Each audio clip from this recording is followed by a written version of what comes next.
Ayan mga kababayan. At yung mga pulis ang datingan na dito na. Ay, hilera na sila. Formation yung mga kapulisan.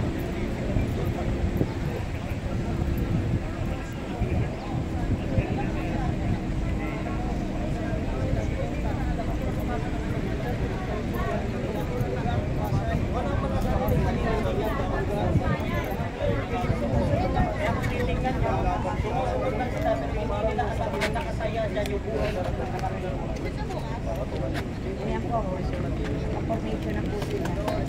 So hindi na po tayo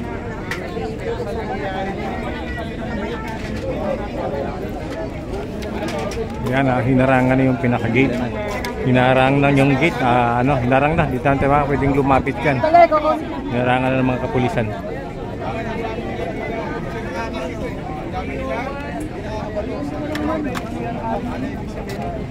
Kaya yan, hindi tayo makakalapit na.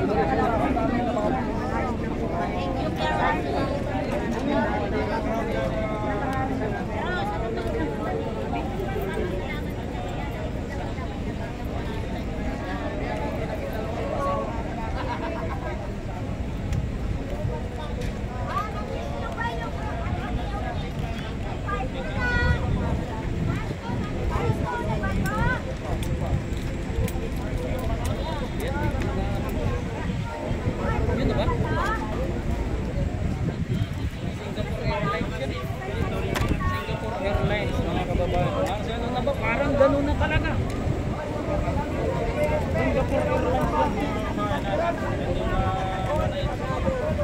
Ayan, hindi tayo makakalapit dito. At nakakasilip pa tayo sa may gate eh. wala na. Ngayon hindi makakasilip na. Pati nakakasilip pa tayo kanina eh. Sa gate ngayon hindi tayo makasilip na. Itong gate ng Villamor Airbase mga kababayan. Ayan o. So, PNP nagsalita.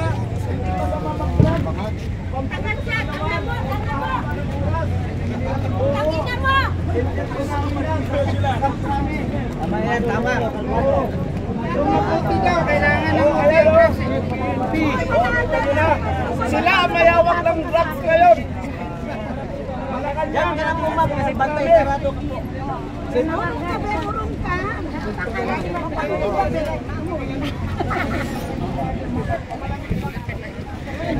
Init.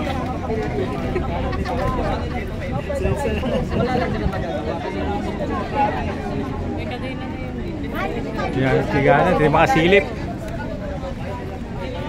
Silip na lang ang natin, pero hinarangan pa, wala na. Tutukan nyo, tutukan nyo. Sabi ni Chief PNP Marvel, hindi masama mag-drugs. Hindi masama mag-addict. Pampahaba ng oras. hindi, pampalakas ng lang daw, katawan. Pampahaba ng oras. Interview namin ito sa Kamkrami, ang kapal ng pagmumukha, Chief PNP ninyo, putang na kayo.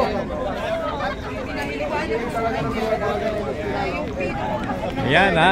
Ebidensya ako eh. Ay, interview na kay Marbil. Oo. Kayo. Ayan. Ang dami akong kamag-anak ng polis pero hindi ako pabor sa mga putang inang yan. Dati yung kamag-anak ko dyan, apat. Yung isa mag-general na ngayon eh. Yan, kaya tanongin natin yan kung bumababa sweldo, lalawan sila. Alam nila yan? Oo, alam nila yan. May bayaw Siyempre, ko regalo. yan sumusunod na lang yung mga yan. Pero taulan, medyo hindi lahat yan. Ano yan? May mga sumusuporta kay Pangulong Duterte rin yung ibang mga pulis dyan, mga babayan. Hindi lahat ay pabor.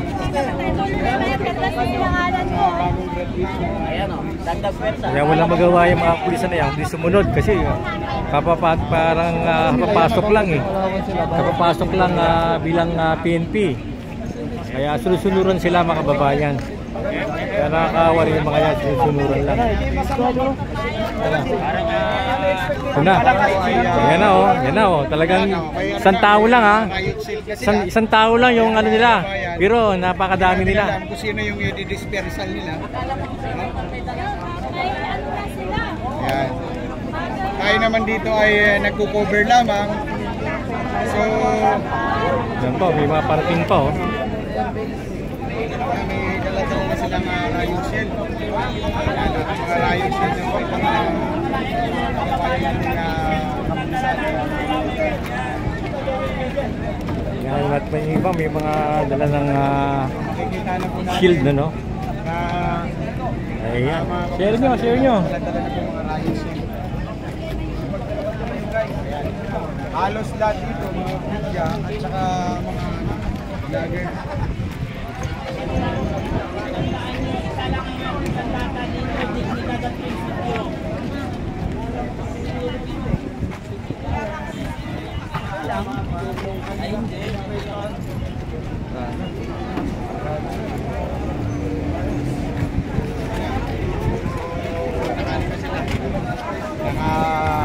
Ay, sarap ng sisigawan kasi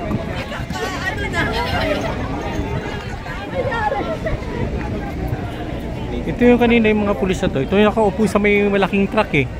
Doon sa may bandang unahan eh. Ngayon, binaba na sila oh. Ibig sabihin talagang nakatakot sila baka bilang dumami yung tao dito, hindi na mapigilan. No? Hindi na mapigilan yung pagdagsa ng mga supporter ni PRD.